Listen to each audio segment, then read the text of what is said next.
Hello students, welcome to my channel maths with Pooja. बेटा जी, कक्षा 9 की वार्षिक परीक्षा का जो सैम्पल क्वेश्चन पेपर मैंने बनाया था, बार बार आपकी रिक्वेस्ट आ रही कि मैं उसका सॉल्यूशन कराऊं, तो आज के लेक्चर में मैं इसका सॉल्यूशन कराने जा रही हूं। और सबसे पहले मैं यही कहना चाहूँगी कि अगर आपने ये सैम्पल पेपर अपने फ्रेंड्स को शेयर नहीं किया है तो इसको जल्दी से शेयर कर दें। चैनल को सब्सक्राइब नहीं किया है तो सबसे पहले सब्सक्राइब कर लें, ठीक है भाई। तो ये सब आपने देख ही लिया होगा, 4 सेक्शन आपके हैं, कुछ पेपर्स आपके हो भी चुके हैं ABCD। तो सबसे पहले हम चलते हैं सेक्शन नंबर A पर, जिसमें 1 मार्क के 16 क्वेश्चंस हैं। निम्नलिखित में से अपरिमेय संख्या कौन सी है? इस टाइप का क्वेश्चन पेपर में ज़रूर आता है, चाहे अपरिमेय पूछें चाहे परिमेय, आपको पहचान होनी चाहिए। 2.74 पर बारंबारता है भाई। अब देखो पहला क्वेश्चन ले रही हूँ मैं, 74 पर बारंबारता है, यानी 74 जब रिपीटिशन बार बार आए तो वो परिमेय होती है, अपरिमेय नहीं होती है। सुन रहे हो मेरी बात को? तो ये तो परिमेय हो गई। अब 0.0202 ये ख़त्म हो गई तो ये भी परिमेय है। और 25 का √5 होता है तो ये भी परिमेय है। तो ये C ऑप्शन ऐसा है कि ये हमारी कैसी संख्या अपरिमेय, क्योंकि ना तो ये ख़त्म हो रही है, नॉन टर्मिनेटिंग है। 2002 के बाद 000, मतलब कोई एक सर्टेन डिजिट या ब्लॉक ऑफ डिजिट्स, यानी बहुत सारे नंबर रिपीट नहीं हो रहे हैं भाई। 20 के बाद 20 नहीं आ रहा, 200 के बाद 200 नहीं आ रहा, 2000 आ रहा है, तो ये रिपीट नहीं हो रहा, तो ये संख्या परिमेय नहीं है, ये संख्या हमारी अपरिमेय है, ठीक है भाई। तो अगले सेकंड क्वेश्चन पर चलते हैं। 36 की पावर 1/2 का मान। 36 की पावर 1/2 भाई, 36 को क्या लिख सकते हो? 6 की पावर 2, उसकी भी पावर 1/2 कैंसिल, 2 से 2 कैंसिल, क्योंकि घात एक ही संख्या की 2 घात हों तो आपस में गुना हो जाती हैं। 2 से 2 कट जाएगा, 6 की घात 1, उत्तर 6 आ जाएगा। कौन सा ऑप्शन है देख लो, option number A is the correct answer. Third पे आ जाइए। निम्नलिखित बीजीय व्यंजकों में कौन सा एक बहुपद है? बहुपद का किसी भी टाइप का क्वेश्चन आ जाए, आपने ये देखना है कि बहुपद में जो भी x, y या z जो भी चर का प्रयोग किया गया है, उस चर की घात ऋणात्मक या फ्रैक्शन में नहीं होनी चाहिए। चर की घात ऋणात्मक यानी कि नेगेटिव या फ्रैक्शनल यानी कि भिन्न में नहीं होनी चाहिए। तो x की पावर 1/4 है तो ये बहुपद नहीं है। 3x की 2 + 5/2x, तो ये आपका बहुपद है। यहाँ x डिनोमिनेटर में आ गया, पावर 1 ऊपर जाके माइनस हो जाएगी, तो ये भी बहुपद नहीं है और ये भी बहुपद नहीं है। तो थर्ड का हमारा option number B 3x² + 5/2x ये करेक्ट आंसर है। फोर्थ पे आ जाइए। इस बहुपद की घात, किसी भी बहुपद की घात उसकी हाईएस्ट पावर होती है, तो यहाँ हाईएस्ट पावर आपकी 7 है तो घात 7 हो जाएगी। तो चौथे क्वेश्चन का आंसर आपका B हो जाएगा 7। बिंदु -1 -3 कार्तीय तल के किस चतुर्थांश में है? दोनों नेगेटिव हों तो थर्ड क्वाड्रेंट होता है, ये देख लो। ये -1 है और -1 -2 -3, ठीक है, तो यहाँ आएगा तो ये फर्स्ट क्वाड्रेंट, ये सेकंड। एक ही क्वेश्चन में सारी बातें मैं बताने की कोशिश कर रही हूँ। इसमें दोनों पॉजिटिव रहेंगे, x पॉजिटिव y नेगेटिव रहेगा, इसमें दोनों नेगेटिव रहते हैं, x पॉजिटिव y नेगेटिव रहता है। तो ये हमारा कौन से चतुर्थांश में है? तीसरे में। तो ऑप्शन नंबर C, पाँचवें का ऑप्शन नंबर C हमारा करेक्ट हो जाएगा, ठीक है। अब देखो बेटा क्वेश्चन नंबर 6, समीकरण 6x + 7 = 0 की तुलना ax + by + c = 0 से करने पर a का मान क्या होगा? देखो बेटा, सैम्पल पेपर में एक बात यहाँ क्लियर कर दूँ कि सिर्फ इसलिए होता है कि आपको थोड़ा क्वेश्चंस का स्टाइल, पेपर का स्टाइल पता लग जाए, यही क्वेश्चन पेपर में आएंगे ऐसा बिल्कुल भी नहीं है। आपको इनसे सिर्फ स्टाइल समझना है कि मान लो अब एक समीकरण की तुलना करनी, यही प्रश्न आ जाए, इसकी स्टेटमेंट बदल के आ जाए, तो भाई 6x + 7 = 0, तो आपको पता होना चाहिए कि आपने क्वेश्चन कैसे करना है। अब इसकी तुलना इससे करनी है, y के लिए यहाँ टर्म ही नहीं है और कांस्टेंट की तुलना इससे करनी है, निकालना है a x का कोफिशिएंट, तो यहाँ भी x का कोफिशिएंट 6 है तो a की वैल्यू 6 आ जाएगी। अगर इसी क्वेश्चन में एग्जामिनर आपसे b पूछ लेता तो बी तो है ही नहीं ना, y की टर्म नहीं है, तो 0y plus 7 is equal to 0। तो बेटा यहाँ b की वैल्यू ने 0 हो जाना था, और c की वैल्यू जिसमें ना x आता है ना y, केवल एक नंबर आता है, कांस्टेंट आता है, वो 7 हो जानी थी। तो इस टाइप का कोई भी क्वेश्चन आता है तो आपको सॉल्व करना आना चाहिए। राइट ऑप्शन छठे का है ऑप्शन नंबर बी। सातवें पे आ जाओ। ये यूक्लिड में से यदि ए बी सी एक रेखा पर स्थित 3 बिंदु हों और बी ए और सी के मध्य हो तो कौन सा कथन सत्य है। हम बात कर रहे हैं क्वेश्चन नंबर फर्स्ट के 7th पार्ट की। ठीक है भाई, ये कहता है ए बी और सी, और बी ए और सी के बीच में है, ए और सी के बीच में बी है। तो देखो भाई, ए बी जमा बी सी ए सी के बराबर हो जाएगा। बिल्कुल सिंपल सी बात है, चाहे सेंटर में ना हो, यहाँ सी हो। मान लो ये ए है, ये सी है, इन बिटवीन का मतलब बिल्कुल मध्य में नहीं कह रहा, यहाँ भी हो सकता है बी। तो ए से बी तक गए, बी से सी तक गए, या ए से सी तक गए, एक ही बात है। तो A B plus B C is equal to A C, A B plus B C is equal to A C, यानी option number A is the correct answer. आगे चलो, 8th भी यूक्लिड में से है। दिए हुए दो भिन्न बिंदुओं से होकर कितनी रेखाएं खींची जा सकती हैं, एक अद्वितीय। ये दो बिंदु दे रखे हैं तो इनसे केवल और केवल एक ही रेखा खींची जा सकती है, तो ये आंसर हो जाएगा। दो कोणों का योग 180 डिग्री है तो ऐसे कोण संपूरक कोण कहलाते हैं। 7वीं में आ जाता है ये। अगर दो कोणों का योग 90 होता तो वो पूरक कोण हो जाते। ठीक है, आगे बढ़ो। प्रत्येक कोण समकोण नहीं होता, आयत का, वर्ग का, त्रिभुज का, घन का। देखो, आयत का प्रत्येक कोण समकोण होता है, ये आपके सामने कागज आयत ही है, 90 का एंगल है। वर्ग भी प्रत्येक कोण 90 का होता है, घन का। त्रिभुज का प्रत्येक कोण 90 का कभी भी नहीं हो सकता, क्योंकि ऐसा त्रिभुज बन ही नहीं सकता। तो ये राइट आंसर है। 11वें पे आ जाओ। किसी त्रिभुज की ऊंचाई 10 सेंटीमीटर और आधार 5 सेंटीमीटर है तो उसका क्षेत्रफल। बिल्कुल आसान सा क्वेश्चन है। ये त्रिभुज है, इसका जो ऊंचाई है ये 10 सेंटीमीटर है, और जो आधार है वो 5 सेंटीमीटर है। तो त्रिभुज का क्षेत्रफल निकालने का एक फॉर्मूला होता है 1/2 बेस इंटू हाइट, 1/2 गुणा आधार गुणा ऊंचाई।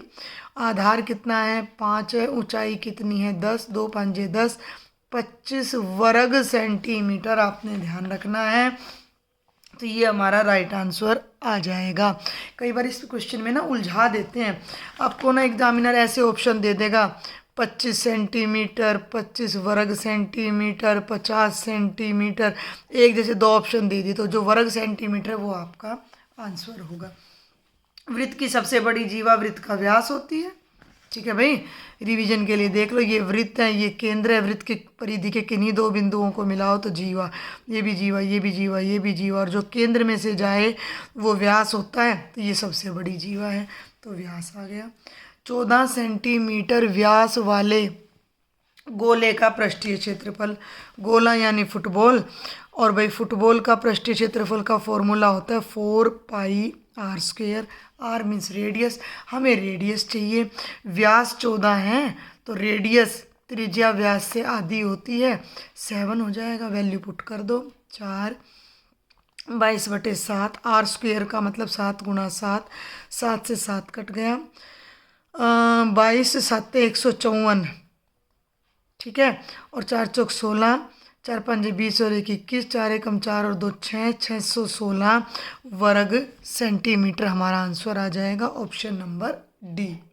14 देखो भाई, बहुत आसान। बेलन का आयतन बताइए। बेलन के आयतन का फॉर्मूला होता है πr² है। सारे फॉर्मूले याद कर लेना, इनमें से एक तो 100% आएगा। प्रथम 5 प्राकृतिक संख्याओं का माध्य। माध्य क्या होता है, आंकड़ों का योग बटे आंकड़ों की संख्या। पहली 5 प्राकृत संख्याएं कौन सी होती हैं, 1 2 3 4 5। तो भाई उनका जो माध्य होगा वो क्या होगा, 1 + 2 + 3 + 4 + 5/5। 5 और 3 12 13 14 और 1 15/5, यानी 3 आ जाएगा आपका आंसर। और 1 मार्क का लास्ट क्वेश्चन है। एक सिक्के को एक बार उछालने पर पट प्राप्त करने की प्रायिकता। अरे सिक्का एक बार उछालेंगे तो पट भी एक बार आता है, चित भी। तो कुल कितने आउटकम आते हैं? 2 आते हैं, तो प्रायिकता कितनी हो जाएगी? 1/2। अरे कुल परिणाम कितने होते हैं? 2। पट कितनी बार आता है? 1। तो पट की प्रायिकता कितनी हो जाएगी? 1/2। तो ये आपके 1-1 नंबर के क्वेश्चन थे। अब हम चलते हैं बेटा सेक्शन नंबर बी पर। अब इस टाइप का क्वेश्चन सेक्शन नंबर बी में 99% आता है। 0.33333 यानी 0.3 बार, चाहे ऐसे लिख रहा हो चाहे ऐसे लिख रहा हो, बात एक ही है। इसको P/Q के रूप में व्यक्त कीजिए, जहाँ P और Q पूर्णांक हैं, Q नॉन जीरो है। Express in the form of P/Q where P and Q are integers. तो दूसरा प्रश्न है, ये हमारा है बेटा सेक्शन नंबर बी। तो सबसे पहले इस नंबर को आप x मान लो। माना x बराबर है 0.3 बार, अगर ऐसे दे रखा है तो, और सीधा दे रखा है तो 3 3 3। अब इसको करना क्या है कि जितने अंक डेसिमल के बाद रिपीट हो रहे हैं 1 के पीछे उतनी ही जीरो, यानी कि यहाँ तो एक ही अंक रिपीट हो रहा है, तो 10 से दोनों तरफ मल्टीप्लाई कर देंगे। दोनों तरफ 10 से गुणा करने पर जब यहाँ x को 10 से गुणा करोगे तो 10x आएगा। और डेसिमल के नंबर को जब भी 10 से 100 से 1000 से 10,000 से गुणा करते हैं तो जितनी जीरोज़ होती हैं डेसिमल उतना ही आगे राइट साइड में चला जाता है। अब ये जो डेसिमल यहाँ 3 के आगे हैं, ये डेसिमल एक प्लेस आगे यहाँ चला जाएगा, यहाँ से हट जाएगा, यहाँ चला जाएगा, यानी 3 के पीछे। तो 3.3333 कितनी बार भी लगा लीजिए, ये एक इक्वेशन आएगी। इस फर्स्ट को इसके नीचे राइट कर दो, ठीक है। तो ये हो जाएगा x is equal to 0 point, यहाँ लिख रही हूँ मैं 3333, फर्स्ट को राइट कर दिया। दोनों इक्वेशंस को सब्ट्रैक्ट कर दीजिए, आपस में लिख दीजिए घटाने पर। तो डैश 0, 3 में से 3 गए 0 0 0 पॉइंट, 3 में से 0 गए 3, 10x में से x गया तो 9x, यहाँ भी माइनस लगाना है, यहाँ भी। तो ये 9x इज इक्वल टू 3.0 का मतलब 3x इज इक्वल टू 3/9, 3 1 जा 3, 3 3 जा 9, यानी x की वैल्यू 1/3 आ जाएगी। इसको आप एक तरीके से और कर सकते हो भाई, ये है 10x बराबर है 3 पॉइंट है, तो इसको लिख दो 3 + 0.33333, ठीक है। अब ये वैल्यू किसके बराबर है? x के बराबर है, तो ये हो जाएगा 10x is equal to 3 + x। x को इधर ला के 10 में से माइनस करो, तो ये बिल्कुल वही चीज़ यहाँ आ जाएगी, तो x की वैल्यू 1/3 हो जाएगी। तो दोनों ही सही हैं। इस तरह का क्वेश्चन 99% एग्जाम में आता है। अब हम चलते हैं क्वेश्चन नंबर 3 पर। ये सब हमारे 2 मार्क्स के हैं। 105 डिग्री के कोण की रचना करो। 105 की जगह 45 आ सकता है, 22.5, 75, 60, 30 कुछ भी आ सकता है। तो ये देखो भाई, इसके लिए आपको ना कंपास, स्केल, इरेजर, अपना सारा सामान एग्ज़ाम में लेके जाना है। 105 डिग्री का कोण बनाने के लिए कोई भी एक स्ट्रेट लाइन आपने खींचनी है। एक बात का ध्यान रखना है कि जब ये लाइन है, अगर आप इस कॉर्नर पे एंगल बना रहे हो, मेरी बात ध्यान से सुनना, कई बच्चों को ये पता ही नहीं होता, तो बिल्कुल सीधा ऐसे 90 का एंगल है, तो 105 तो इससे बड़ा होगा ना, तो इस तरफ एंगल बनेगा 105 का। लेकिन अगर यहाँ बना रहे हो तो ये लाइन पे जब ये पेंसिल चलेगी तो ये 90 का है, तो इस तरफ 105 का बनेगा, ठीक है। जब इस कॉर्नर पे बना रहे हो तो इधर जाएगा, इस पे बना रहे हो तो इधर जाएगा, ये आपने ध्यान रखना होता है। कई बच्चों को यही नहीं पता होता, तो यहाँ रखेंगे और मैं आपको दिखाने की पूरी कोशिश करूँगी कि इसमें आपको दिखे। ये इस तरीके से हमने आर्क लगाई, इतना ही प्रकार खुला रखते हुए यहाँ रखकर एक और आर्क लगाई। अगर इनको मिला देंगे तो एंगल बन जाएगा 60 डिग्री का। यहाँ रख के एक और आर्क लगाई, अगर इनको मिला देंगे तो एंगल बन जाएगा 120 का। और इन दोनों के बीच में, क्योंकि 60 + 120 180 होता है, दोनों को हाफ करोगे जोड़ के तो 90, तो ये आ गया 90। लेकिन भाई हमें 90 का एंगल बनाना नहीं है, चाहिए है बस। तो इसको केवल डॉटेड लाइन में यहाँ डॉट लगाया, यहाँ डॉट लगाया, और बहुत हल्का हल्का आपने ये 90 का एंगल यहाँ बना दिया। 105 90 से बड़ा होता है, और 105 का जो डबल होता है वो 210 होता है, और 210 आता है हमारा 90 + 120, तो ये 90 है, ये 120 है, इन दोनों का बाइसेक्टर 105 होगा। तो 90 पे कंपास रखना है, एक आर्क लगानी है। 120 पे कंपास रखना है, एक और आर्क लगानी है।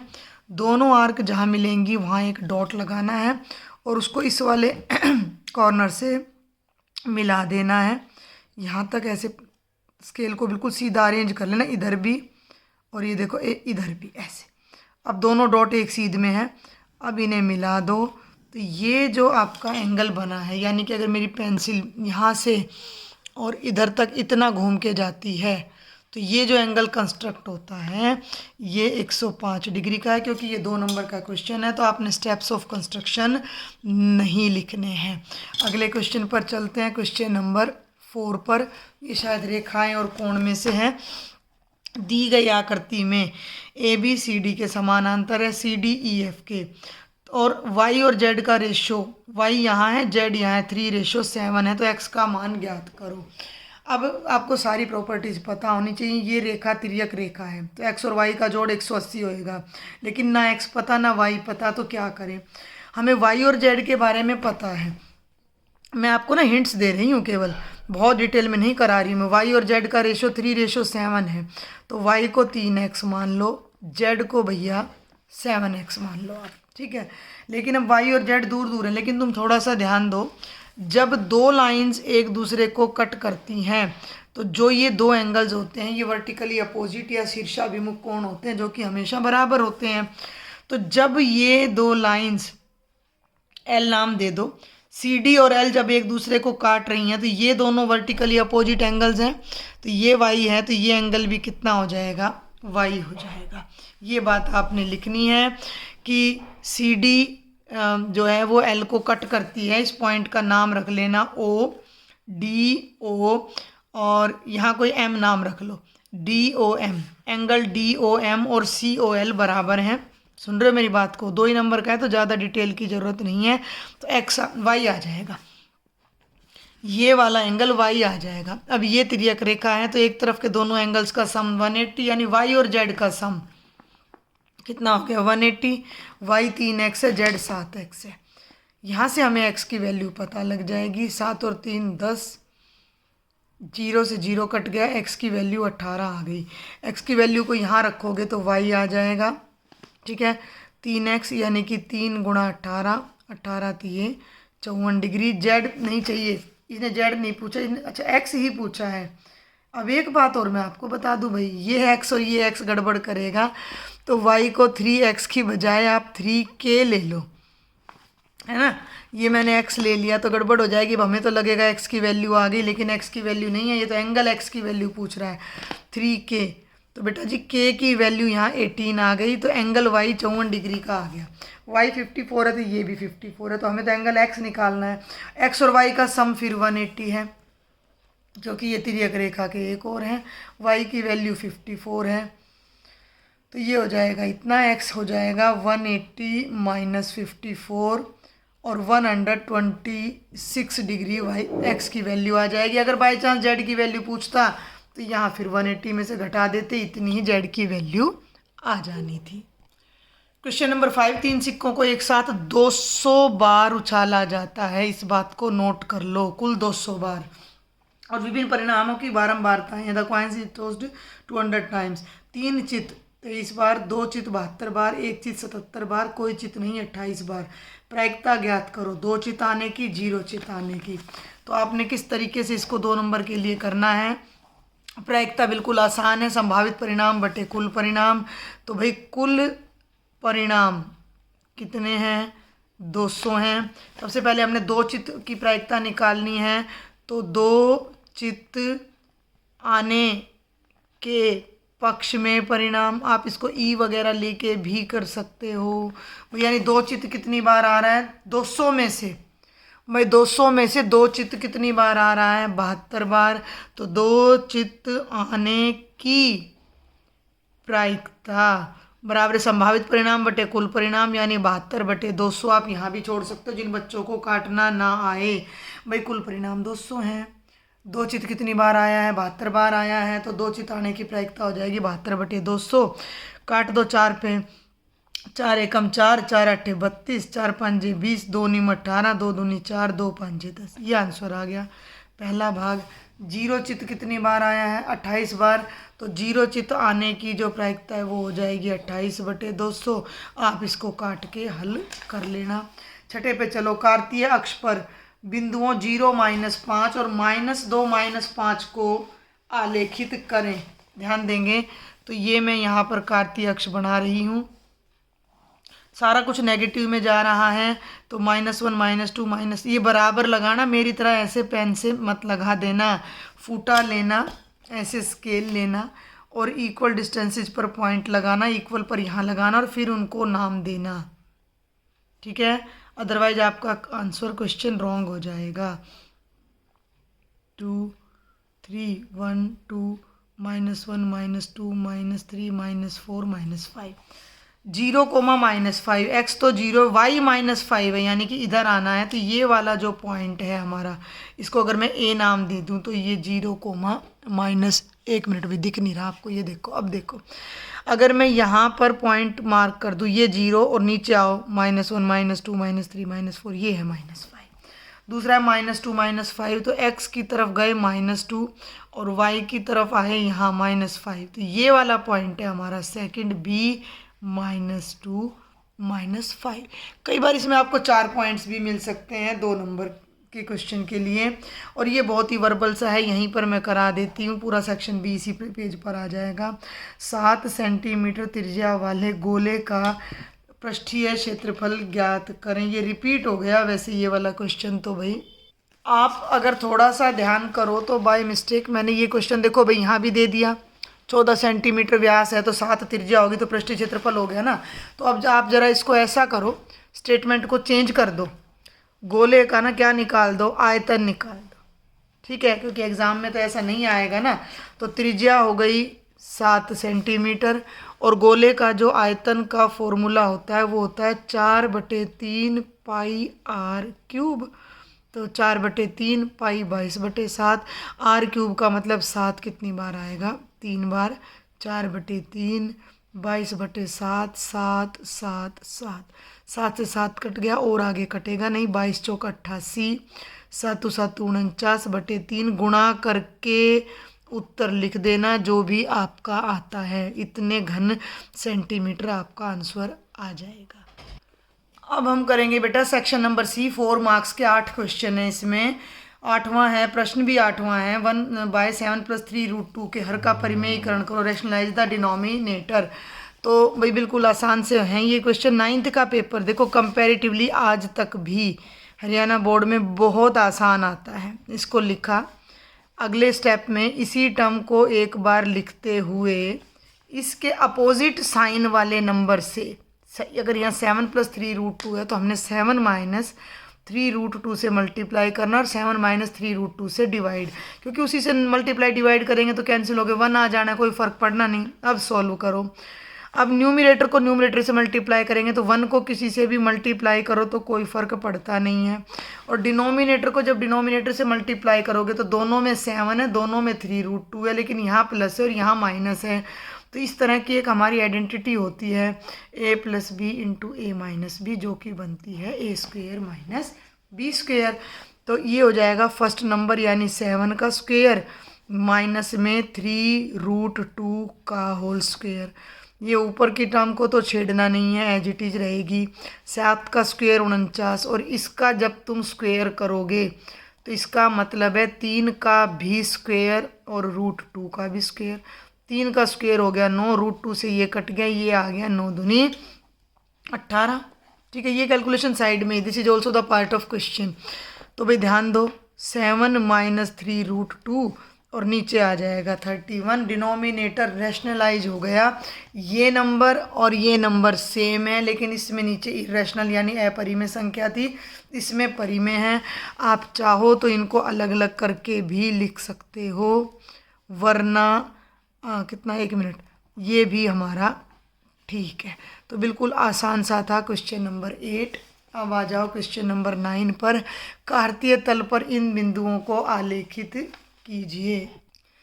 तो ये देखो बेटा, सबसे पहले तो कार्तीय तल बनाएंगे। स्केल का, पेंसिल का, इरेजर का यूज आपने करना है, पेन से नहीं करना है, नहीं तो आपके टीचर आपके मार्क्स काट लेंगे, क्योंकि 4 मार्क्स का क्वेश्चन है।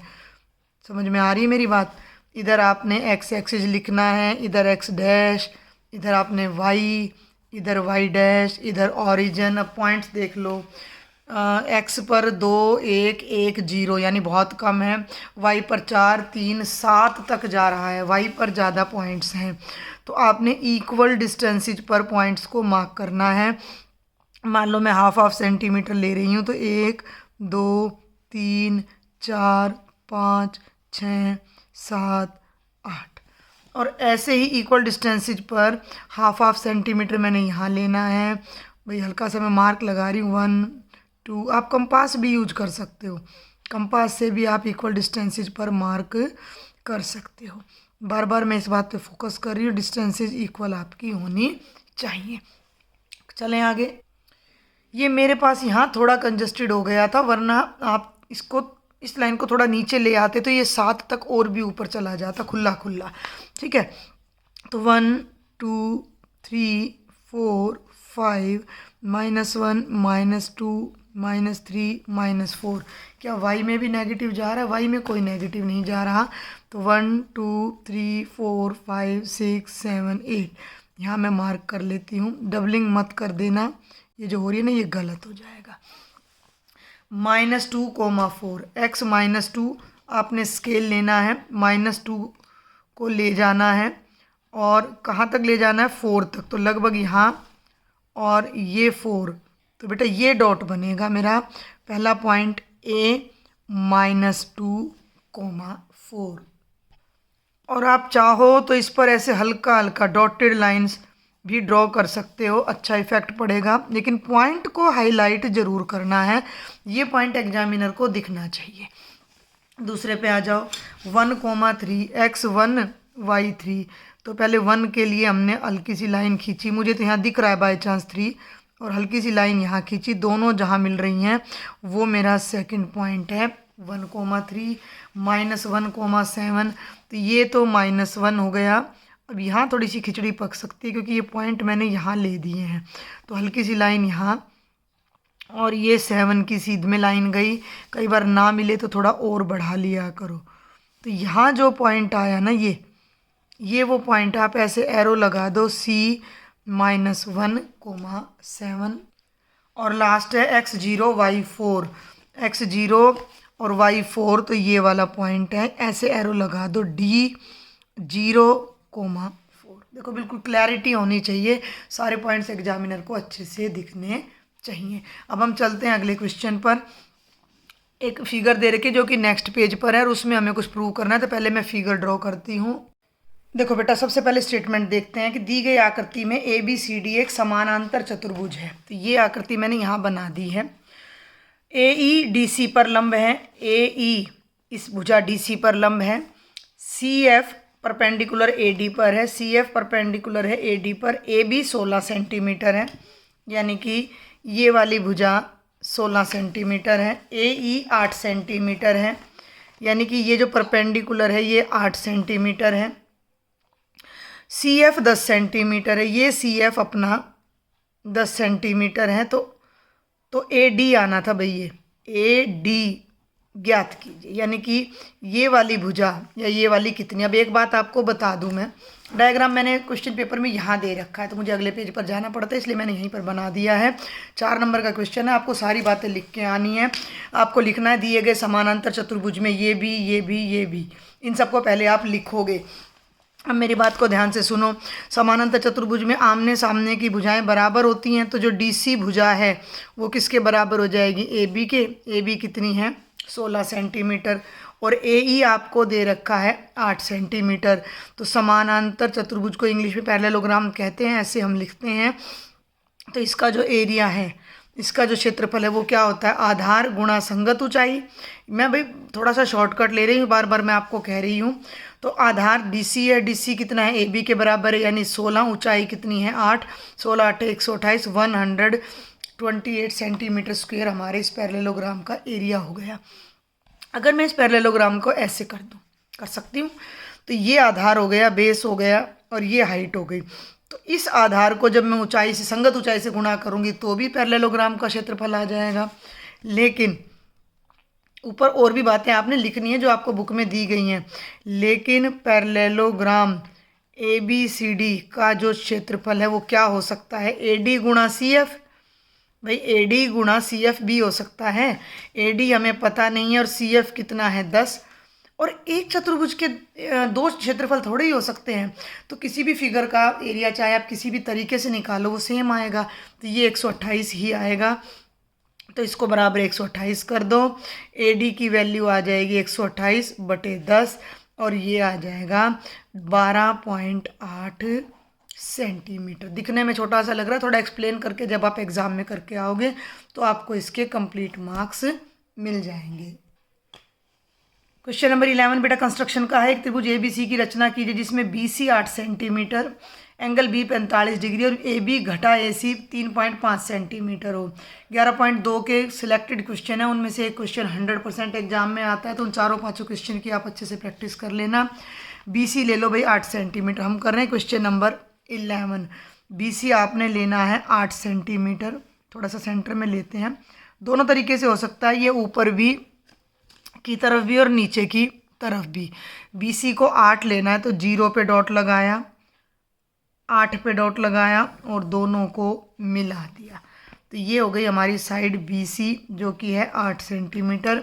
एंगल B 45 डिग्री है। तो B पर आपने 45 डिग्री का एंगल बना देना है। 4 नंबर का है, कंपास से बनाना है आपने।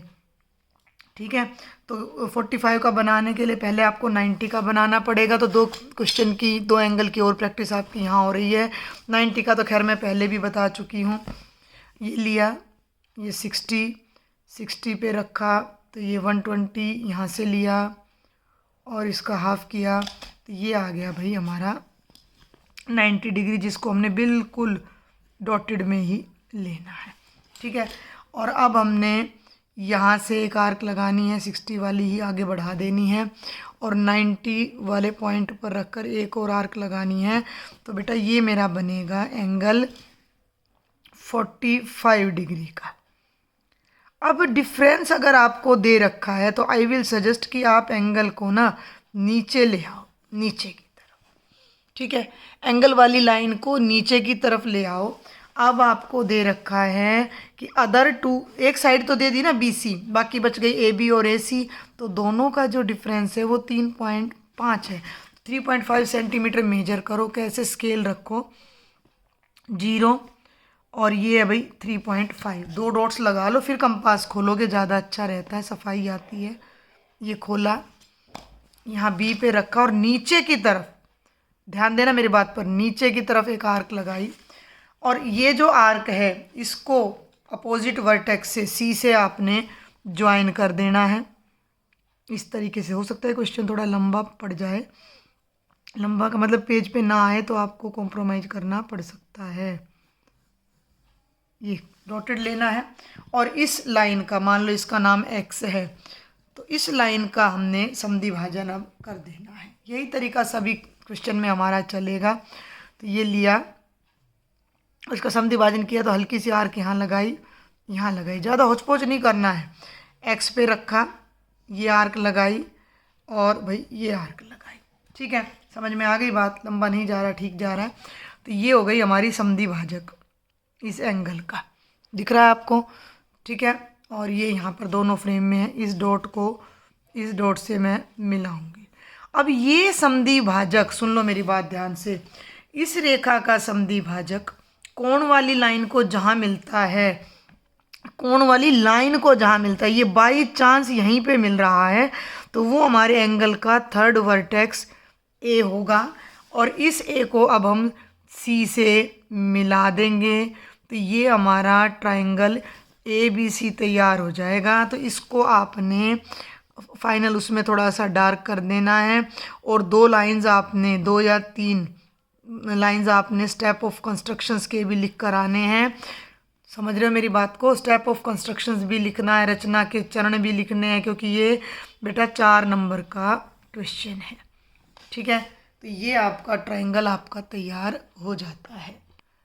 आप वेरिफिकेशन के लिए देख भी सकते हो कि भाई हमारा जो डिफरेंस है ये आ रहा है 6.5, AC माइनस ए भी आ रहा है, लेकिन हमारा ये ध्यान रखना, और ये 3 आ रहा है, तो 6.5 में से 3 गए तो 3.5, तो ये AC माइनस ए भी आना था, AB माइनस AC नहीं आना था। मे बी के यहाँ पर बाय मिस्टेक ऐसा लिखा गया हो। AC बड़ी आ रही है ना हमारी भुजा, तो AC माइनस AB हमारा आ गया 3.5 सेंटीमीटर। आगे चलते हैं, हीरोन्स का है अब हमारा क्वेश्चन। एक त्रिभुज की भुजाओं का अनुपात 3:5:7 है। ठीक है, क्वेश्चन नंबर 12। त्रिभुज की तीनों भुजाओं का अनुपात आपको दे रखा था। एक भुजा हो जाएगी 3x, दूसरी हो जाएगी 5x, तीसरी हो जाएगी 7x। परिमाप 300 सेंटीमीटर है। त्रिभुज का क्षेत्रफल ज्ञात करो। तो सबसे पहले तो परिमाप का मतलब होता है तीनों भुजाओं का जोड़। मैं हिंट दे रही हूँ, तरीके से आपने अपने पेपर में करके आना है। 5 और 3 8 और 7 15x बराबर 300। x कितना आ जाएगा 300/15, यानी x की वैल्यू 20 आ गई। x की वैल्यू को वापस रखोगे तो तीनों भुजाएं हमारी आ जानी हैं। पहली भुजा 3x यानी कि 3 गुणा 20 यानी 60 सेंटीमीटर। फिर आप निकाल दीजिए दूसरी भुजा 5 गुणा 20 100 सेंटीमीटर, और तीसरी भुजा 7 गुणा 20 यानी 140 सेंटीमीटर। परिमाप तो आपको पहले से ही दे रखा है, तो अर्ध परिमाप क्या हो जाएगा, परिमाप का आधा यानी 150 सेंटीमीटर। अब त्रिभुज का क्षेत्रफल निकालना है। हीरोन के फॉर्मूले से ऊपर लिख देना, हीरोन्स फॉर्मूला यूज करके त्रिभुज ABC का क्षेत्रफल S। ये ना हीरोन्स फॉर्मूला भी कई बार 1 मार्क में आपसे पूछ लिया जाता है। S minus B S minus C का अंडर रूट। ये हो गया 150 माइनस पहली भुजा 60, 150 माइनस 100, 150 माइनस 140 का अंडर रूट। आगे बढ़ूँ तो ये हो जाएगा बेटा 150, 90, इसमें से ये गया 50 और इसमें से ये गया 10। अलग अलग कर लो। 15 गुणा 10 ये हो जाएगा 3 गुणा 5 गुणा 10। इसको लिख सकती हूँ 9 गुणा 10 यानी 3 गुणा 3 गुणा 10। ये हो गया 5 गुणा 10 और फिर एक 10 और। दो दो के पेयर अलग कर लो। 3 का एक पेयर ये है, 5 का ये है, 10 कितनी बार आ रहा है 4 बार। तो अंडर रूट में से इनको पेयरिंग में बाहर निकालोगे तो 2 3 का एक बन जाएगा, 2 5 का एक बन जाएगा, 2 10 का एक बन जाएगा और 2 10 का एक। ये वाला जो 3 है ये अकेला है तो ये अंडर रूट में रहेगा। 5 3 15 और 100 से करोगे तो 1500√3 सेंटीमीटर स्क्वेयर। ये हमारे त्रिभुज का क्षेत्रफल आ जाएगा। थोड़ा आपने इस सवाल को डिटेल में करना है क्योंकि 4 मार्क्स का है।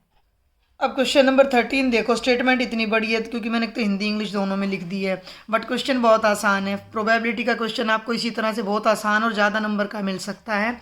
आटे की उन 11 थैलियों में जिन पर 5 किलोग्राम अंकित है, वास्तव में आटे के निम्नलिखित भार है। भाई 11 थैली आटे की है, हर एक पे लिख तो 5 किलो रहा है, लेकिन किसी में 5.05 किलोग्राम आटा है, किसी में 4.97, 5.08, इस तरह से चल रहा है।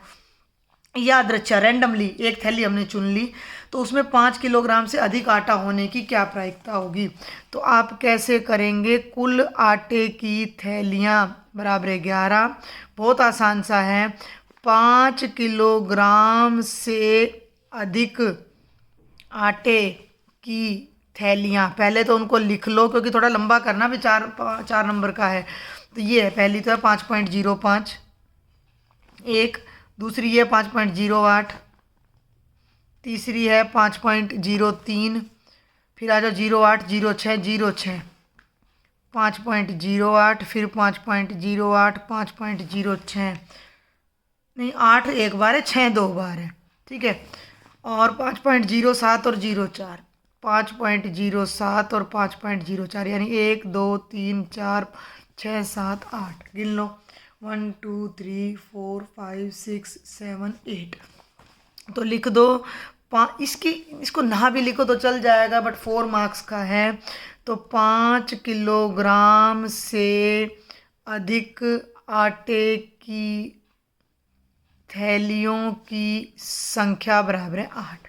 8 थैली ऐसे जिनमें 5 किलो से ज़्यादा आटा, कुल थैली 11 है, तो 5 किलोग्राम से अधिक आटे की, ये थोड़ा शॉर्ट में लिख रही हूँ भाई, मैं बहुत लिखना पड़ता है, थैलियों की प्रायिकता, तो ये हो जाएगा संभावित परिणाम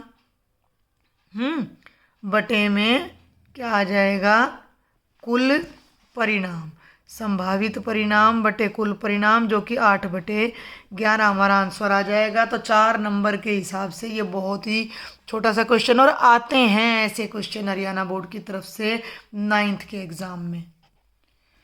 ये क्वेश्चन नंबर 14 फिर से हिरोन से आ गया। उस त्रिभुज का क्षेत्रफल ज्ञात करो जिसकी 2 भुजाएं 18 और 10 सेंटीमीटर है। मान लो ये स्केच मैंने बना दिया, ये 18 है, ये 10 है, तीसरी भुजा x है, ठीक है, और परिमाप 42 है। तो परिमाप 42 का मतलब तीनों का जोड़ 42 है। तीसरी भुजा को मान लेना ना, 18 जमा 10 जमा x बराबर है 42, ये हो गया 28, x हो जाएगा 42 घटा 28 यानी कि 14 सेंटीमीटर। तो तीसरी भुजा आ गई 14।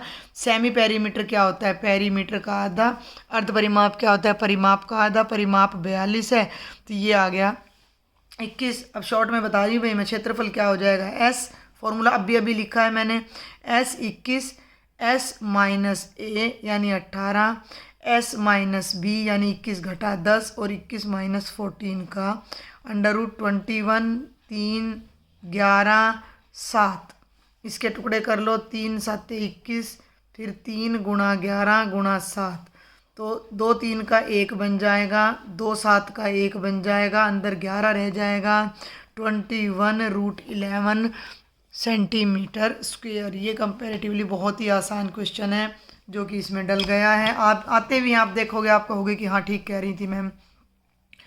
अब है ये last question section number C का। हॉकी की एक टीम द्वारा अनेक मैचों में प्राप्त किए गए अंक ये हैं, ठीक है, और 24, 10, 8, 14, 5, 48 ये सब है, ठीक है। ये कहता है कि इनके माध्यक और बहुलक ज्ञात करो, find the mean median and mod of the following. ये स्टेटमेंट यहाँ अधूरी है, थोड़ी सी मैंने यहाँ भी ठीक करी थी। Find the mean median and mod. तो सबसे पहले तो आपने, जब आप अपनी पेपर में इसको लिखोगे, तो सबसे पहले तो आपने लिखना है कि कुल अंक नहीं है, और ये भाई चलो मार्क्स ही लिख रखा है तो हम भी मार्क्स ही लिख लेते हैं कि कुल अंक इतने, टीम द्वारा प्राप्त किए गए अंक, हाँ, टीम द्वारा प्राप्त अंक। सबसे पहले तो आपने इनको लिखना है, 24, 10, 8, थोड़ा सा शॉर्ट कर लेते हैं इस पेज को ताकि हमें दोनों चीज़ें दिखती रहें। 24, 10, 8, 14, 5, 48, 10, 8, 7, 18, 28, और भाई 15, 27, 10 और 27। गिन लो कितने हैं, 1 2 3 4 5 6 7 8 9 10 11 12 13 14 15। तो कुल मैच कितने थे, 15 थे, ठीक है। अब सबसे पहले हम निकाल रहे हैं माध्य। सब चीज़ें इसी एक सवाल में आ जाएंगी। माध्य होता है बेटा आंकड़ों का योग बटे आंकड़ों की संख्या, sum of the data by number of data. अब सबसे पहले ना आंकड़ों का योग निकालो, या तो यहीं पे करना पड़ेगा, इन सबको ऊपर जोड़ो। मैं अलग से निकाल रही हूँ आंकड़ों का योग, इन सबको ना जोड़ना है अब आपने, यानी कि 24 जमा 10 जमा 8 जमा 14 जमा 5 जमा 48 जमा 10 जमा 8 जमा 7 जमा 18 जमा 28 जमा 15 जमा 27 जमा 10 जमा 27। अब ये आपको जोड़ना पड़ेगा, तो हम इसको जल्दी जल्दी जोड़ते हैं। देखो पीछे पहले ना यूनिट डिजिट उठा लिया करो, 4 और 8 12, 12 और 4 16 और 5 21 और 8 29 और 8 37 और 7 44 और 8 52 और 8 60 और 5 65 और 7 72, 72 और 7 79, 7 हासिल आ गई। 7 को यहीं पकड़ लो, 2 9, 7 और 2 9 और 1 10 और 1 11 और 4 15 और 1 16 और 1 17, 17 और 2 19 और 1 20 और 2 22 और 1 23, 23 और 2 25, 259 आया है। बाकी आप चेक कर लेना। तो जो मेरा माध्य आएगा वो आंकड़ों का योग हो गया 259/15। दशमलव में बदलना चाहो तो बदल सकते हो। 259 को 15 से भाग करो, 15 एकम 15, एक 9 15 सत्ते 105, ठीक है ना। 9 में से 5 गए 4.0, तो 15 दूनी 30, 0 1 और 15 5 75, 15 छिक 90, लगभग 17.26 लगभग हमारा माध्य आ जाएगा। ठीक है भाई, समझ में आ गया। यानी कोई भी आंकड़े आपको दे रखकर उनका माध्य निकालना है तो उनको जोड़ो और उनकी संख्या से भाग कर देना, मीन आ जाएगा आपका मीन। अब पहले मैं बहुलक बता दूं, ठीक है, फिर माध्यक अच्छे से बताती हूँ। बहुलक में जो डाटा सबसे ज़्यादा बार आया हो, अधिकतम बार आया हो, वो बहुलक कहलाता है। तो गिनते हैं भाई, एक 8 दिख रहा है, एक 10। 8 तो मुझे 2 ही बार दिख रहा है, 10 दिख रहा है 1 2 और 3 बार, 27 भी 2 ही बार दिख रहा है, 15 1 ही बार है, 7 नहीं है, तो 10 आप लिखेंगे। अंक 10 अधिकतम 3 बार आया है, सबसे ज़्यादा बार आया है, इसका मतलब जो हमारा बहुलक है वो कितना हो जाएगा, 10 हो जाएगा। ठीक है, और अब माध्यक निकालने के लिए सबसे पहले आपको इन डेटा को आरोही या अवरोही क्रम में लिखना होगा, असेंडिंग या डिसेंडिंग ऑर्डर में। तो आरोही, असेंडिंग लिख रही हूँ भाई मैं, आरोही क्रम में आंकड़े देख लो जरा। आरोही क्रम में कहाँ से शुरू करें, सबसे छोटा है 5। थोड़ा सा दोनों को फ्रेम में रखने की मैं कोशिश कर रही हूँ, अगर आपको दिखता है थोड़ा और छोटा करती हूँ स्क्रीन 2 मिनट के लिए। देखो भाई अब जरा, ये है, सबसे पहले आएगा 5, 5 के बाद 7, ये रहा, 7 के बाद 8 है 2 बार। ठीक है, कुछ रह जाएगा तो हम बीच में डाल देंगे क्योंकि हमें पता है 15 आंकड़े हैं। 10 हैं 3 बार, 10 के बाद है 14, 14 के बाद है 15, और भाई 15 के बाद है बेटा जी 18, 18 के बाद है 24, 2 बार आपका आ रहा है 27, 1 बार आपका आ रहा है 28, और फिर आपका आ रहा है 48। काउंट करते हैं 1 2 3 4 5 6 7 8 9 10 11 12 13 14 15 हो गया बढ़ते क्रम में।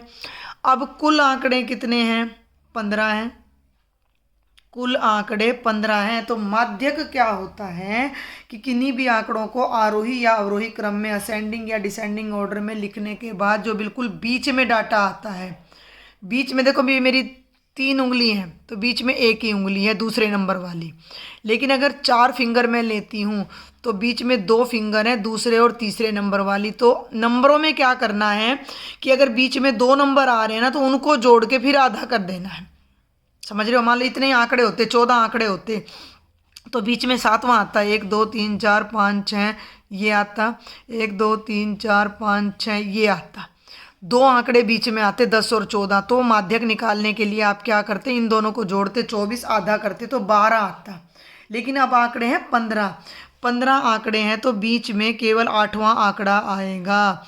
बीच का जो आंकड़ा है वो 15 जमा 1/2 यानी कि 8वां आंकड़ा है। 8वां गिन लो, पहला दूसरा तीसरा चौथा पांचवा छठा सातवां, और 8वां आंकड़ा क्या है, 14 है। तो इन डाटा का जो माध्यक आएगा वो 14 आ जाएगा। अगर बीच में 2 होते तो उनका भी आधा आप करते। तो ये था कंप्लीट सेक्शन नंबर सी। अब हम देखते हैं बेटा सेक्शन नंबर डी। देखो भाई, इसमें 2 क्वेश्चन है, दोनों ही गुणनखंड के हैं। द्विघात बहुपद 6x की 2 जमा 5x घटा 6 के गुणनखंड ज्ञात कीजिए, फैक्टराइज द क्वाड्रेटिक पॉलिनोमियल। तो ये है 6x की 2 जमा 5x घटा 6। इसमें आपने मिडल टर्म को तोड़ना होता है 5 को, और ये है 6 इधर है और 6 इधर है, तो 6 6 हो गया 36। हमें 2 नंबर ए और बी ऐसे चाहिए जिनकी गुणा करो तो 36 आए, 6 6 36, और जिनको जोड़ो या घटाओ, सुन लो मेरी बात ध्यान से, जोड़ो या घटाओ तो 5 आना चाहिए। अगर आप वर्बली ऐसा कर सकते हो बहुत बढ़िया है, नहीं कर सकते हो तो 6 6 36 को पकड़ो, 36 के अभाज्य गुणनखंड कर दो, प्राइम फैक्टराइजेशन, और 3 तिया 9 और 3 एकम 3। ध्यान से सुनेंगे मेरी बात को, ये बनेगा 2 गुणा 2 गुणा 3 गुणा 3। अब इन्हीं फैक्टर्स को ना आगे पीछे घुमाना है। अब मैं इसको लिख सकती हूँ 4 गुणा 9, और 9 में से 4 माइनस करोगे तो 5 आएगा, और 9 और 4 की प्रोडक्ट 36 होती है। तो मैं 5 को 9 - 4 की फॉर्म में लिख सकती हूँ। ये सब रफ काम है आपका। यहाँ आपने लिखना है 6x² प्लस 5 की जगह ब्रैकेट में लिख दो 9 - 4, क्योंकि 9 में से 4 गए 5, कोई फर्क नहीं पड़ना। बाहर x है -6, मतलब ये term as it is, last वाली एज इट इज, बाकी सब भी एज इट इज, लेकिन यहाँ पर ऐसे करना है। अब इन दोनों की के लिए ब्रैकेट ओपन कर दो। First term as it is, 9 को x से मल्टीप्लाई करो, प्लस माइनस 4x - 6। अब पहली दोनों टर्म्स में जो भी मैच करता है, क्या मैच करता है, x यहाँ 2 बार है, यहाँ 1 बार है, 6 जो है वो 3 की टेबल में आता है, 9 भी आता है, तो 3x कॉमन ले लो, तो ये बनेगा 3 दूनी 6x, और x कट गया, 3 3 जा 9, माइनस यहाँ है, माइनस यहाँ है, दोनों में से माइनस कॉमन लिया, x इधर है, इधर नहीं है, लेकिन जो 4 है वो और 6 है वो 2 की टेबल में आते हैं, तो 2 कॉमन ले लो। 4x को जब 2 से डिवाइड करोगे, ये भूल जाओ, तो 2 2 जा 4, ये आ गया 2x, माइनस माइनस प्लस 6 को 2 से डिवाइड करोगे 3। आपको एक खास बात देखने को मिलेगी कि ये दोनों टर्म्स बिल्कुल एक जैसी हैं। तो अब पहली वाली टर्म में से इसको कॉमन ले दो और इसको कॉमन ले दो। जब इसको कॉमन लोगे तो 2x + 3 बाहर आ गया, ये बना 3x - 2।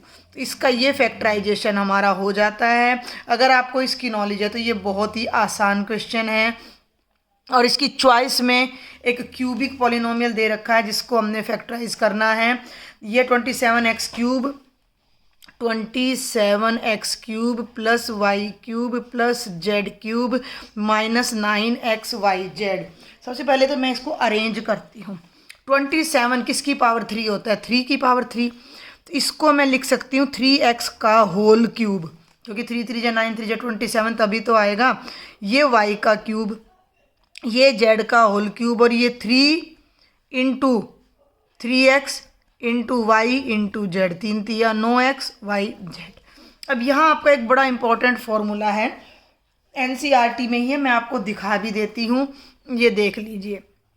8वीं सर्वसमीका है, पेज नंबर 57 पर, x³ + y³ + z³ minus 3xyz is equal to this one, जिसे मैं यहाँ लिखने जा रही हूँ और आपको भी लिखनी पड़ेगी एग्जाम में।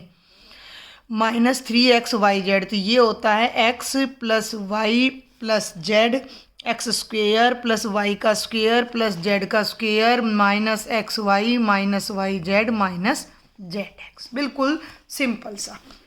तो यहाँ पहला नंबर 3x है, दूसरा y है, तीसरा z है। तो ये क्या बनेगा, x + y + z, यानी कि जिन जिन के ये क्यूब हैं उनको लिखो ब्रैकेट में, तो 3x + y + z एक ब्रैकेट में। अगली में पहले नंबर का स्क्वायर, और पहला नंबर है 3x का स्क्वायर, फिर y का स्क्वायर, फिर z का स्क्वायर माइनस xy। तो x की जगह कितना है 3x, साथ में y, माइनस y और z ये अकेले अकेले हैं, और माइनस z के साथ आ जाएगा 3x। बस इतना छोटा सा ही क्वेश्चन है ये, लेकिन आप ये देखो कि ये आपको 5 मार्क्स के लिए दिया गया है। तो 3x का होल स्क्वायर करोगे तो 9x² plus y² plus z² minus 3xy minus yz, और इसको अरेंज करोगे तो 3zx। इस टर्म के ये फैक्टर्स हमारे तैयार हो जाते हैं। अब हम अगले पर चलते हैं। क्वेश्चन नंबर 17 भी आपका 13 चैप्टर से चॉइस दी गई है। किसी गोदाम की माप 40 मीटर, 25 मीटर, 15 मीटर है भाई। 40 लंबाई है, 25 चौड़ाई है, 15 ऊंचाई है। इस गोदाम में 1.5 मीटर, 1.25 मीटर, 0.5 मीटर की माप वाले लकड़ी के कितने अधिकतम क्रेट रखे जा सकते हैं। इतना आसान क्वेश्चन है। गोदाम भी घनाभाकार है, क्यूबॉइड है, क्रेट्स भी क्यूबॉइड है हमारे। तो क्या करना है कि वॉल्यूम निकालनी है, पहले गोदाम की फिर क्रेट की, और दोनों को एक दूसरे से डिवाइड कर देना है। 5 नंबर का क्वेश्चन है, तो लंबा करने के लिए आप अलग अलग लिख लेना किस तरीके से। गोदाम की लंबाई बराबर है 40, 25 और 15 है तो 40 मीटर। गोदाम की चौड़ाई बराबर है 25 मीटर। गोदाम की ऊंचाई h बराबर है 20 मीटर। तो गोदाम का आयतन बराबर है लंबाई गुणा चौड़ाई गुणा ऊंचाई 45 गुणा 25 गुणा 20 घन मीटर। मैं इसको सॉल्व नहीं करूँगी। क्यों नहीं सॉल्व करूँगी? क्योंकि मुझे इसको आगे काटना है। क्लियर। इसी प्रकार आप लिख लेना क्रेट की लंबाई, क्रेट की चौड़ाई, क्रेट की ऊंचाई। मैं सीधा क्रेट का आयतन निकाल रही हूँ, जो कि हो जाएगा, छोटा ले लेती हूँ, लंबाई चौड़ाई ऊंचाई 1.5, सवा और 0.5, 1.5, 1.25, 0.5 घन मीटर। अब कह रहा है कि इस गोदाम में ऐसे कितने क्रेट रखे जा सकते हैं। तो बहुत सिंपल, क्रेटों की संख्या, मैं साथ साथ बोल रही हूँ, राइटिंग समझ ना आए तो, गोदाम का आयतन बटे एक क्रेट का आयतन। ठीक है भाई, ऊपर आ जाएगा। देखो इसका क्या फ़ायदा है, तो भाई पहले तो इतनी लंबी गुणा करो, फिर इसकी गुणा करो, फिर भाग करो, उसकी बजाय फैक्टर की फॉर्म में रहने दो ना भाई। नीचे कितना हो गया, 1.5, 1.25, 0.5। अगले स्टेप में क्या करो, डेसिमल हटा दो और फटाफट कैलकुलेशन कर दो, काट दो। जितना छोटा होगा उतना कैलकुलेशन में आसानी होगी। इसका डेसिमल हटाया 10 चला गया, 1.25 का हटाया तो ऊपर 2 जीरो चली गई, और 5 का डेसिमल हटाया तो 10 चला गया। अब देखो भाई, 5 9 जा 25, 5 125, 5 चौके 20, 5 दूनी 10 और 5 तिये 15 और 3 तिया 9। नीचे से सब खत्म हो गया, 3 चौके 12 और 12 दूनी 24 और पीछे 3 जीरो आ जाएंगी। 24,000 क्रेट हम उस गोदाम में रख सकते हैं। और अब इसी की चॉइस में एक और क्वेश्चन है, वो देखते हैं। देखो भाई 17 क्वेश्चन की चॉइस में एक और दिया हुआ है, एक लंब वृत्तीय शंकु का आयतन 9856 घन सेंटीमीटर है। जो भी आकृति हो ना उसको बना लो तो बहुत ही अच्छा रहता है। ये शंकु हो गया। यदि आधार का व्यास, ये पूरा का पूरा व्यास 28 सेंटीमीटर है, ठीक है भाई। जब व्यास 28 है तो त्रिज्या कितनी हो जाएगी, शंकु के आधार की त्रिज्या हो जाएगी 28/2 यानी 14 सेंटीमीटर। शंकु का जो आयतन है वो 9856 घन सेंटीमीटर है। माना ऊंचाई h और तिर्यक ऊंचाई l है, तो ऊंचाई निकालनी है, तिर्यक ऊंचाई निकालनी है, और वक्र पृष्ठीय क्षेत्रफल भी ज्ञात करना है। मतलब सब कुछ निकालना है, सब कुछ हमने यहाँ निकालना है। थोड़ा बड़ा कर लेते हैं इसको, स्क्रीन को। अब देखो आराम से भाई, माना, ठीक है, माना ऊंचाई h और माना तिर्यक ऊंचाई l। अब भाई वॉल्यूम का फॉर्मूला क्या होता है, 1/3 पाई आर स्क्वेयर एच बराबर है 9856। 1/3 पाई की जगह 22/7, आर कितना है 14, तो 14 का स्क्वेयर गुणा एच। सिंपल एल्जेब्रा है, एच की वैल्यू निकालनी है। एच को यहीं रखो, बाकी सभी टर्म्स को राइट में ले जाओ। 3 नीचे है ऊपर चला जाएगा, 7 नीचे है ऊपर चला जाएगा, 22 ऊपर है नीचे आ जाएगा, 14 का स्क्वायर है तो 14 2 बार यहाँ आ जाएगा। ठीक है भाई, अब आपने इसको क्या कर देना है, कैलकुलेट कर देना, काटा पीटा कर लो भाई जल्दी से। 7 2 जा 14, 9856 को सीधा 22 पे देखें क्या कट करके हो जाएगा, जहाँ तक मुझे लग रहा है ना। 22 चौक 88, 0 1, 22 पंजे 110 नहीं जाएगा, 22 चौक 88, 15 में से 8 गए 7, 1 6, 22 8 176, बिल्कुल चला गया। देखो ये आ गया 448, और 448 को 14 से करो तो 14 तिये 42 और 14 दूनी 28, कट गया ना। ये आ गया 32, और 32 को 2 से करो 16, 16 और 3 बचते हैं, तो 48 सेंटीमीटर हमारी ऊंचाई आ गई, और 14 हमारा त्रिज्या है। ये सब रफ वर्क है। अब हमारा पहला भाग हो गया। दूसरे भाग में तिर्यक ऊंचाई है, ध्यान देना भाई। ये ऊंचाई h है, ये आधार की त्रिज्या और तिर्यक ऊंचाई, तीनों मिलकर एक राइट एंगल ट्रायंगल बनाते हैं। तो हमें पता है कि l square is equal to h square plus r square. h हमारा आ चुका है 48, r हमारा था 14 का स्क्वेयर, और l हो जाएगा इसका अंडर रूट। तो 48 का स्क्वेयर करने के लिए 48 को 48 से मल्टीप्लाई कर दो। 8 8 64, 6 8 चौक 32 और 6 38, 4 8 32, 3 4 चौक 16, 17 18 19, 12 1 और 1 2, 2304, और 14 का होता है 196, ठीक है। और ये हो जाएगा 9 और 1 10, 3 और 1 4 और 1 5, 2500 आ जाएगा भाई, ध्यान रखना मेरी बात का, 2500। और 2500 किसका अंडर रूट, 2500 का अंडर रूट कितना होता है 50। तो शंकु की तिर्यक ऊंचाई आ जाएगी 50 सेंटीमीटर। और तीसरे भाग में इसने पूछा शंकु का वक्र पृष्ठीय क्षेत्रफल, कर्ड सरफेस एरिया। तो शंकु का कर्ड सरफेस एरिया होता है पाई आर एल, पाई 22/7, आर 14 और एल 50। अब ये कटेगा नहीं, तो इसको आप नहीं कटी गया, 7 दूनी 14 और 50 दूनी 100, 100 को 22 से करोगे तो 2200 स्क्वायर सेंटीमीटर, ये हमारा आंसर आ जाएगा। तो ये 4 मार्क्स के लिए बिल्कुल अप्रोप्रिएट क्वेश्चन है। अब हमारे केवल 2 क्वेश्चन और रह गए हैं, एक हमारी थ्योरम है और एक हमारा सांख्यिकी में से है, तो जल्दी से देखते हैं।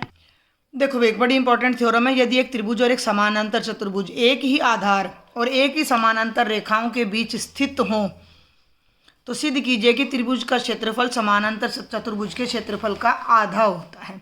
तो इसके लिए सबसे पहले तो आपका डायग्राम बनाना बहुत ज़रूरी है, because it is a theorem.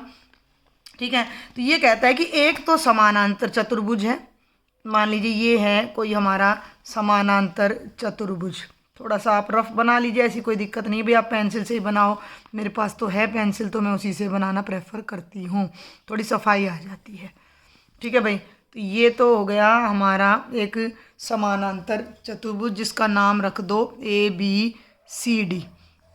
एक समानांतर चतुर्भुज और एक त्रिभुज एक ही आधार यानी AB पर ही कोई त्रिभुज बना हुआ है और एक ही समानांतर रेखाओं के बीच स्थित है। सुन ले मेरी बात ध्यान से, इस DC को अगर मैं थोड़ा सा और आगे बढ़ाऊं तो इन दोनों के बीच में ही मेरा त्रिभुज बना हुआ है। मान लो मैंने यहाँ कोई बिंदु ले लिया P, तो PA और ये मैंने मिला दिया PB। सुनेंगे ध्यान से मेरी बात को, ये तो त्रिभुज है PAB और ये समानांतर चतुर्भुज है, दोनों का आधार AB है और दोनों ही उस ऊंचाई के बीच में स्थित है। तो हमने क्या दिखाना है कि जो ये त्रिभुज है ना, इसका क्षेत्रफल इस चतुर्भुज से आधा है। ठीक है, बहुत आसान है, 9th चैप्टर भी हमारा। तो सबसे पहले थ्योरम में आपने लिखना होता है कि दिया है कि ABCD एक समानांतर चतुर्भुज है और PAB एक त्रिभुज इस प्रकार है, एक त्रिभुज इस प्रकार है कि दोनों का आधार समान है, दोनों का आधार AB है, समान है। और दूसरी बात, दोनों कौन, पैरेललोग्राम और त्रिभुज, दोनों आकृतियां दो समांतर रेखाओं, यहाँ लिख दोगे तो आगे नहीं लिखना पड़ेगा। कौन सी दो समांतर रेखाएं हैं, PC और AB के बीच स्थित हैं।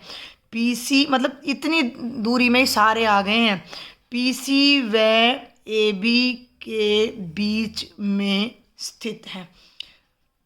अब लिख दो भाई सिद्ध क्या करना है, तो हम यहाँ लिख देते हैं सिद्ध करना है कि area of triangle PAB, area क्षेत्रफल की बजाय हम ज़्यादातर ये लिखते हैं एरिया ऑफ पैरेललोग्राम ABCD।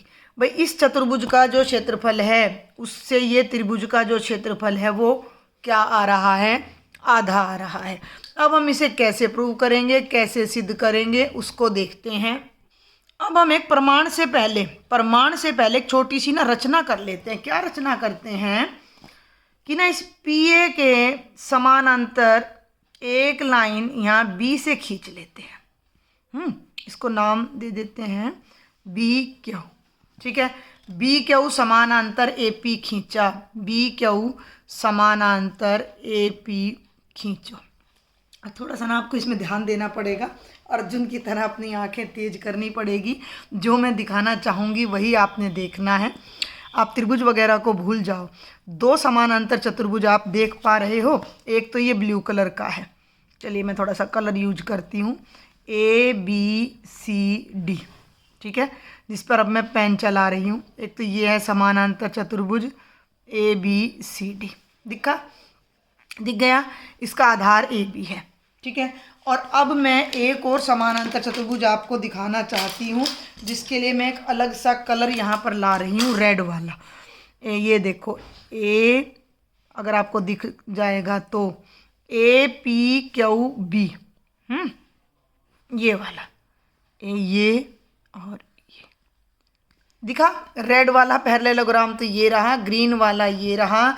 तो जरा आप इनको देखो तुम प्रमाण में, पैरेललोग्राम ABCD व पैरेललोग्राम ABQP का आधार समान है। ये भी पे ही हैं दोनों, और दोनों दो समानांतर रेखाओं के बीच हैं। दोनों पैरेललोग्राम AB व PC के बीच हैं, जो कि समानांतर हैं, जो कि क्या हैं, समानांतर हैं। तो इस रिजल्ट से पहले एक रिजल्ट हमारे पास आ जाता है कि अगर दो समानांतर चतुर्भुज एक ही आधार पे बन रहे हैं, एक ही ऊंचाई के बीच स्थित है, तो उनका क्षेत्रफल बराबर होता है। तो दोनों पैरेललोग्राम एक ही आधार पे बन रहे हैं, दोनों इन दो समानांतर रेखाओं के बीच है, तो पैरेललोग्राम ABCD का जो क्षेत्रफल है और पैरेललोग्राम ABQP का क्षेत्रफल बराबर आएगा।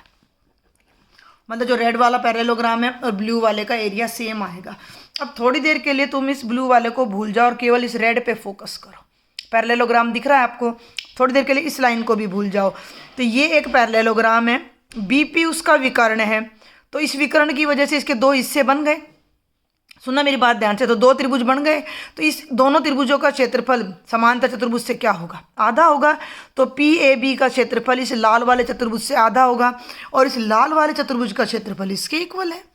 सुनिए मेरी बात ध्यान से। अब पैरेललोग्राम ABQP में जो मैं बताना चाह रही हूँ उसको आपने ध्यान रखना, इसको भूल जाओ। अब ये जो दिख रहा है ना रेड रेड हिस्सा, केवल इसको देखो। BP विकर्ण है, BP क्या है? विकर्ण है। अब विकर्ण है तो ये जो दोनों त्रिभुज हैं वो क्या होंगे? सर्वांगसम होंगे। तो त्रिभुज PAB और त्रिभुज BPQ सर्वांगसम होंगे। और वैसे भी ज़्यादा लिखने की ज़रूरत नहीं है। एरिया ऑफ ट्रायंगल PAB और एरिया ऑफ ट्रायंगल BQP बराबर होंगे। BQP और PAB अपना क्या हो जाएगा? बराबर हो जाएगा। तो बराबर हो गया, तो यानी कि इस त्रिभुज का क्षेत्रफल पूरे चतुर्भुज से आधा हो जाएगा। यानी कि PAB का एरिया है जो वो हाफ ऑफ पैरेललोग्राम ABQP हो जाएगा। और इस पैरेललोग्राम का क्षेत्रफल इसके बराबर है, नंबर 1 से। तो जब इसका आधा है तो इसका भी आधा हो जाएगा भाई। अरे एक बार फिर देखें कि भाई ये चतुर्भुज है, ये पैरेललोग्राम है रेड वाला। अच्छे से कलर कर लो, छोड़ो। ये रेड वाला पैरेललोग्राम है रेड वाला पैरेललोग्राम दिख गया बिल्कुल साफ। ये इसका विकर्ण है, ये इसका विकर्ण है। तो विकर्ण की वजह से जो दो त्रिभुज बन रहे हैं दोनों का क्षेत्रफल बराबर है। और फिर इसका मतलब जो ये वाला त्रिभुज है इसका क्षेत्रफल पूरे से आधा है, यानी PAB का क्षेत्रफल इस पूरे पैरेललोग्राम से आधा है। लेकिन ये पूरा पैरेललोग्राम लेकिन ये पूरा पैरेललोग्राम भाई इसके बराबर है। तो जब इससे आधा है तो इससे भी आधा है। तो यही काम मैं यहाँ कर रही हूँ कि PAB का एरिया इससे आधा है, और ये पैरेललोग्राम इक्वेशन नंबर 1 से ABCD के इक्वल है। तो हाफ ऑफ पैरेललोग्राम ABCD, क्योंकि समीकरण नंबर 1 से। और यही वो रिजल्ट है, अगर तुम ध्यान करो, कि जो हमने प्रूव करना था कि PAB का एरिया, अरे हाफ था ये, half of area of ABCD होगा। तो PAB का एरिया ABCD के एरिया से, एरिया शब्द आना था, area of triangle PAB half हो गया एरिया ऑफ पैरेललोग्राम ABCD से। ठीक है। अब है लास्ट क्वेश्चन इस पेपर का। ये एक आयत चित्र का क्वेश्चन है। नीचे दी गई सारणी में 400 नियॉन लैंपों के जीवन काल दर्शाए गए हैं। 300 से 400 घंटे, 400 से 500 एंड सो ऑन। तो एक आयत चित्र की सहायता से दी गई सूचनाओं को निरूपित कीजिए। तो आपने क्या करना है आयत चित्र के लिए? एक आपने अपनी वर्टिकल लाइन ड्रॉ कर लेनी है, ठीक है। एक आपने अपनी हॉरिजॉन्टल लाइन ड्रॉ कर लेनी है, नीचे की तरफ आपने जीवन काल दिखाना है, इधर आपने लैंपों की संख्या, सारी बातें आपने लिखनी भी होती हैं। लैंपों की उल्टा नहीं, ठीक लिखा है मैंने, और यहाँ मैं लिख रही हूँ जीवन काल। अब थोड़ा ध्यान दो, यहाँ 100 घंटे का फ़र्क है। अगर मैं यहाँ 0 से शुरू करती हूँ इक्वल डिस्टेंस पर, ठीक है, मैंने ये ले लिया कंपास। पूरा पेपर में मैंने बहुत सी बातें आपको बताने की कोशिश की हैं। अगर लेक्चर थोड़ा भी हेल्पफुल लगे तो अपने ज़्यादा से ज़्यादा फ्रेंड्स तक इसको पहुंचाने की कोशिश आपने करनी है। तो ये इक्वल डिस्टेंस पर आपने ऐसे भी अपने पॉइंट्स आप मार्क कर सकते हो, ठीक है। अब यहाँ आयत चित्र में ना एक बात का ध्यान रखना है कि ये मैं 300 से शुरू करूँगी, सुन रहे हो मेरी बात को, और ये 400, 100 का गैप, और यहाँ 300 का, तो यहाँ मैं हल्का सा जिगजैग लगाऊंगी। हम इस तरह से यहाँ एक जिगजैग लगाते हैं। 400, 500, ऐसे ना आए तो ऐसे करो टेढ़ा, 600, 700, 800, कहाँ तक जा रहा है, 1000 तक, 900 और 1000 हो गया। दिख रहा है टेढ़ा करके, समझ आया। और ये जा रहा है 14, 56, 60, 84, 48 तक। तो ये अब मुझे लेना चाहिए 4-4 के गैप पर, जहाँ तक मुझे लगता है। तो ये मैं फटाफट मार्क करती जा रही हूँ। देखो 2, 4 दूनी 8, 4 तिये 12, 4 चौक 16, 4 पंजे 20, 74 तक तो नहीं जाएगा, तो मुझे ये शायद 5-5 का भी लेना पड़े। देखते हैं कितने कितने के गैप पर मैं इसको ले पाती हूँ। 6-6 के गैप पर मैं ले लेती हूँ इसको। ये आपकी अपनी समझ पर निर्भर करेगा कि आप इसको कितना लेते हो। मैं 6 ले लेती हूँ भाई इसको। 6 दूनी 12, 6 तिये 18, 24, 6 पंजे 30, 6 छिक 36, 6 सत्ते 42, 6 अट्ठे 48, 6 नीम 54, 6 ढाई 60 और 6 66। भाई ये तो लंबा जाएगा, 74 तक जा रहा है तो ऊपर तक जाएगा। 66, कोई बात नहीं, 66 और 6 72, और 72 और 6 78 तक मैं इसको ले जाती हूँ। आप अपना पहले थोड़ा आइडिया लगा लेना मेरे ग्राफ को देखते हुए, इसीलिए प्रैक्टिस की ज़रूरत होती है। 72 बोर्ड पे समझाते हैं ना, बोर्ड तो बहुत बड़ा होता है भाई, 74 तक।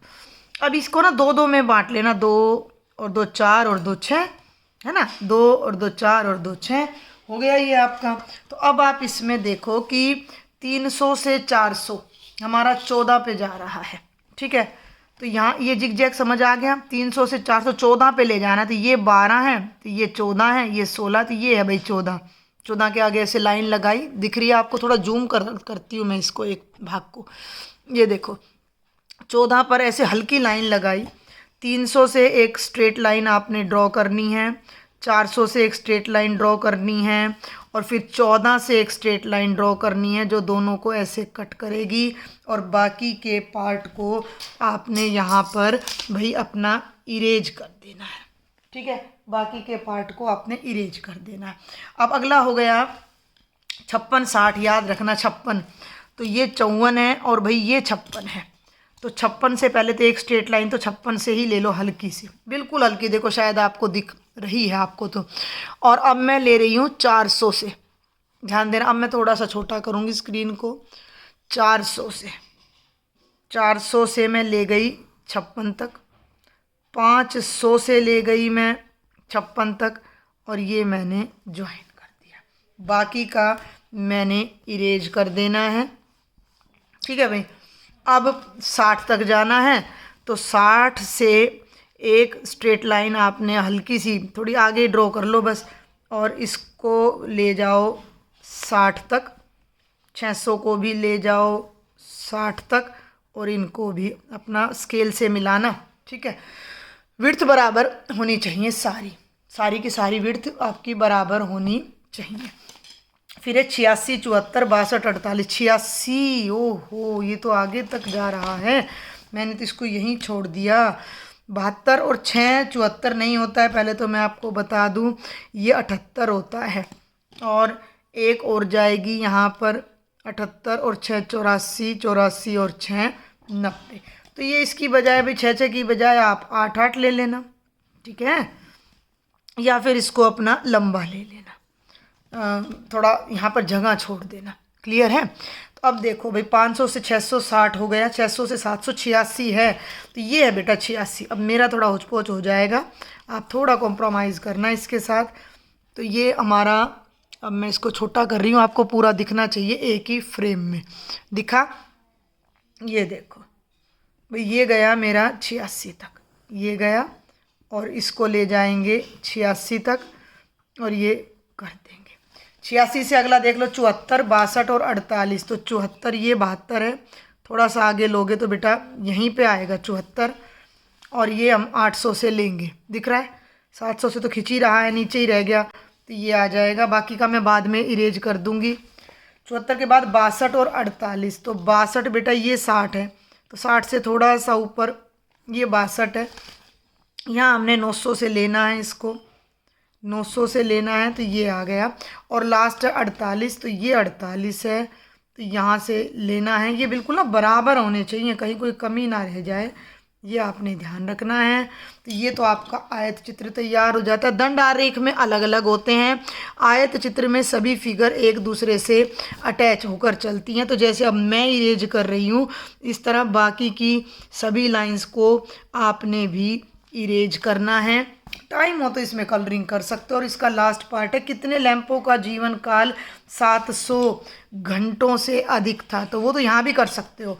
ये हो गया 700 से ज़्यादा, तो इन तीनों को जोड़ दो, 8 और 2 10 और 4 14, 4 और 1 5, 6 और 5 11 और 7 18, तो 184 लैंप ऐसे हैं जिनका जीवन काल 700 घंटों से अधिक है। दोनों भाग का अपने आंसर देकर आना है, नहीं तो नंबर कट जाएंगे। तो ये था भाई कंप्लीट आपका सैम्पल पेपर मैंने बना दिया है। अब आपने इसको रिवाइज करना है, 10 तारीख को आपका पेपर है, उसकी तैयारी करो, लेकिन साथ में सब्सक्राइब भी करो और ज़्यादा से ज़्यादा फ्रेंड्स को शेयर भी करो। Thank you.